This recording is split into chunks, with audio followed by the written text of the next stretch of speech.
बहुत पुराने समय की बात है। एक बहुत ही गरीब आदमी था। उसको एक ही बेटा था, पर वह अपनी गरीबी के कारण अपने इकलौते बेटे का भी पेट नहीं भर पाता था।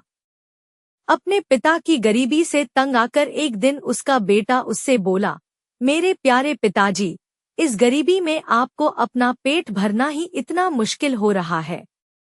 मैं आपके लिए बोझ बन गया हूँ। क्यों ना मैं खुद ही बाहर जाकर अपनी रोटी कमाऊं, क्योंकि इस छोटे से गांव में कोई भी काम मिलना संभव नहीं है। अपने बेटे को देने के लिए गरीब पिता के पास आशीर्वाद के सिवाय कुछ भी नहीं था। माता पिता ने भारी मन से अपने बेटे को विदाई दी।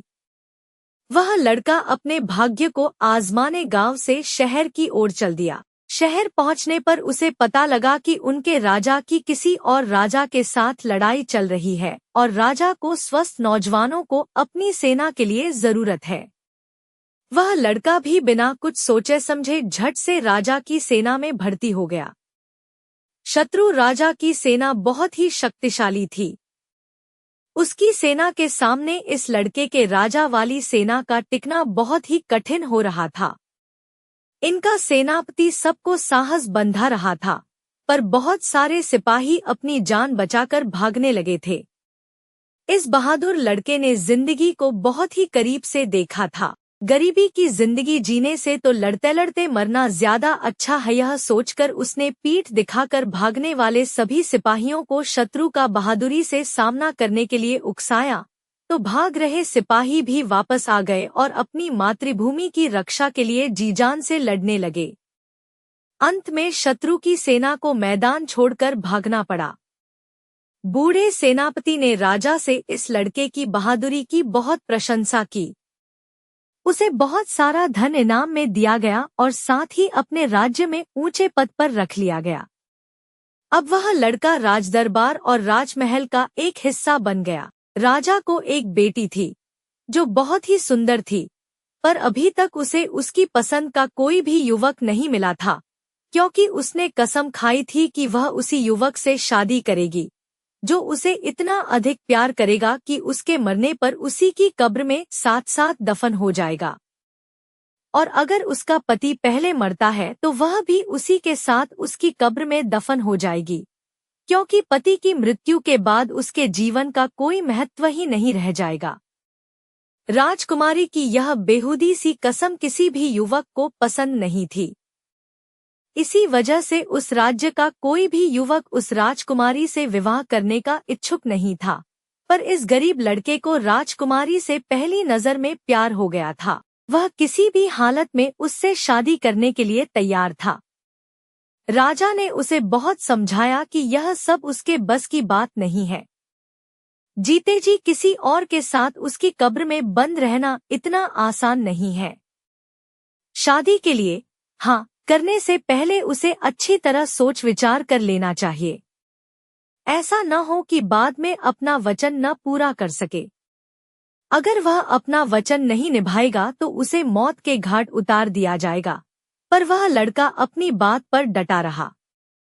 अंत में राजा को अपनी बेटी का विवाह उससे करना पड़ा।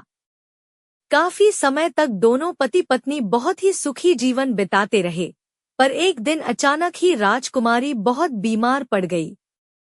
कोई भी डॉक्टर और उसकी दवा उस राजकुमारी को ठीक न कर सकी। काफी दिनों तक बीमार रहने के बाद एक दिन उस राजकुमारी की मृत्यु हो गई। अब तो उस लड़के को अपनी पत्नी के साथ ही उसकी कब्र में तब तक रहना था जब तक वह भूख से मर नहीं जाता। राजा को उस लड़के पर तरस आ गया, तो उसने अपनी बेटी के लिए एक बड़ी सी कब्र बनवाई और इस लड़के के लिए कुछ दिनों का खाना पानी भी उस कब्र में रखवा दिया। बेचारा लड़का उस भोजन में से बहुत ही कम भोजन करता, जिससे वह कुछ लंबे समय तक जीवित रह सके, क्योंकि जीते जी मरना उतना आसान नहीं था जितना उसने सोचा था। पर अब इस कब्र में घुट घुट कर मरने के अलावा उसके पास कोई और रास्ता नहीं था। बाहर निकलने पर राजा के सिपाहियों को उसे जान से मार देना था। धीरे धीरे उसका भोजन और पानी भी खत्म होने लगा। अब वह अपनी मौत का इंतजार करने लगा। तभी एक दिन उस कब्र में एक बड़ा सांप घुस गया। लड़के ने अपनी तलवार से उसके 3 टुकड़े कर दिए। अगले दिन एक और सांप उस कब्र में घुसा, पर पहले वाले सांप को मरा देखकर एकदम ही वापस चला गया। फिर थोड़ी देर बाद वह सांप अपने मुंह में एक बूटी लेकर फिर कब्र में आया और उस बूटी को मरे हुए सांप के फन व आंखों पर रखा, तो वह सांप फिर से जीवित हो गया और उसके देखते देखते दोनों सांप कब्र से गायब हो गए, पर वे अपनी बूटी वहीं छोड़ गए। लड़के ने सोचा कि क्यों न मैं इस बूटी को अपनी पत्नी के मुंह और आंखों पर रखें, शायद वह इससे जिंदा हो जाए। उसने वह बूटी उठाई और अपनी पत्नी के मुंह तथा आंखों पर रख दी।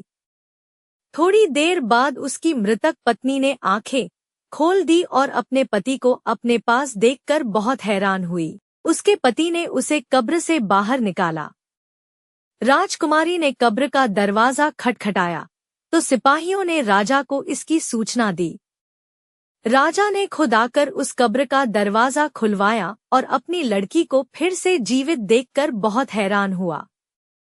उस लड़के ने सिवाय अपनी विश्वसनीय नौकर के किसी को भी सांपों की बूटी के बारे में नहीं बताया। उसने वह बूटी अपने उस नौकर को संभाल कर रखने के लिए दे दी, यह सोचकर कि कब इस बूटी की जरूरत पड़ जाए। उस विश्वसनीय नौकर ने भी उस बूटी को संभाल कर रख दिया। सांपों की बूटी से उस राजकुमारी की आदतें बहुत बदल गई। अब वह इस लड़के से इतना प्यार नहीं करती थी जितना पहले किया करती थी। अब वह बात बात में उससे झगड़ती थी और खुद को अपने पिता की गद्दी का मालिक समझती थी। एक बार उसने अपने पति के साथ दूर देश की यात्रा की योजना बनाई। राजा ने उसके जहाज को बहुत सारी सुविधाओं से भरकर उन दोनों को रवाना किया। उस जहाज को चलाने वाला कैप्टन उस राजकुमारी को अब अपने पति से अधिक पसंद आया। उसने अपने पति से अपना पीछा छुड़ाने के लिए उस कैप्टन से सहायता मांगी और उसे विश्वास दिलाया कि इसके मरने के बाद जब वह अपने पिता के पास पहुंचेगी तो वह उसी से शादी करेगी।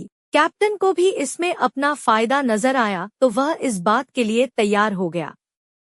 एक रात को जब उसका पति सोया हुआ था तो राजकुमारी और जहाज के कैप्टन ने उसे उठाकर समुद्र में फेंक दिया। यह सारी घटना उसका विश्वसनीय सेवक देख रहा था। उसे यह सब देखकर बहुत दुख हुआ। तभी उसे सांपों की उस बूटी की याद आई जो उसने एक डिब्बी में रखी हुई थी। वह चुपचाप उस जहाज से निकला तथा आपातकाल के समय इस्तेमाल होने वाली एक नाव निकाली और उसे बचाने के लिए चल पड़ा। उधर राजकुमारी ने कैप्टन को जहाज को वापस अपने पिता के घर ले जाने की आज्ञा दी। विश्वसनीय सेवक ने समुद्र के गहरे पानी से युवक को बाहर निकाला और उस बूटी की सहायता से जीवित किया तथा फिर उसी नाव में बैठाकर उसे राजकुमारी से पहले ही राजा के महल में पहुंचा दिया। लड़के ने राजा को सारी घटना सुना दी, पर राजा को उसकी बातों पर विश्वास नहीं हुआ। वह बोला, मैं यह कभी नहीं मान सकता कि मेरी बेटी ऐसा नीच काम भी कर सकती है। जिस आदमी ने उसके लिए इतने दिन उसकी कब्र में गुजारे और फिर उसकी जान बचाई, वह उसे मारने की बात कैसे सोच सकती है, पर सच्चाई कभी छुप नहीं सकती। इतना कहकर उसने राजकुमारी के पति को अपने ही महल में छुपा दिया। अगले दिन उसकी बेटी का जहाज भी वापस आ गया। राजा के पास राजकुमारी बहुत दुखी सी आकर खड़ी हो गई। राजा ने उसे अकेले देखकर पूछा, बेटी, तुम अकेली कैसे? तुम्हारा पति कहाँ है? वह दुहक से रोती हुई बोली, क्या बतलाऊं पिताजी, रास्ते में मेरे पति की तबीयत बहुत खराब हो गई थी और इलाज के बगैर हम उसे नहीं बचा सके। आज अगर यह जहाज का कैप्टन मेरे साथ नहीं होता तो ईश्वर जाने मेरा क्या हाल होता। राजा अपनी बेटी की झूठी कहानी चुपचाप सुनता रहा। फिर थोड़ी देर बाद उसने उसके पति को दरबार में बुलवाया। अपने पति को देखकर राजकुमारी हैरान रह गई। उसे तो जैसे सांप सूंघ गया। वह अपने पिता से अपने झूठ के लिए माफी मांगने लगी, पर पिता ने अपने सीधे साधे और सच्चे पति को धोखा देने के लिए अपनी बेटी को क्षमा नहीं किया। अगर कोई और उसके राज्य में ऐसा काम करता तो वह उसे जान से मरवा डालता, पर वह उसकी अपनी बेटी है, इसलिए उसने उसे एक टूटी हुई नाव में उस कैप्टन के साथ समुद्र में भिजवा दिया। राजकुमारी के रोने धोने पर राजा ने कोई ध्यान नहीं दिया और उन दोनों को मरने के लिए छोड़ दिया।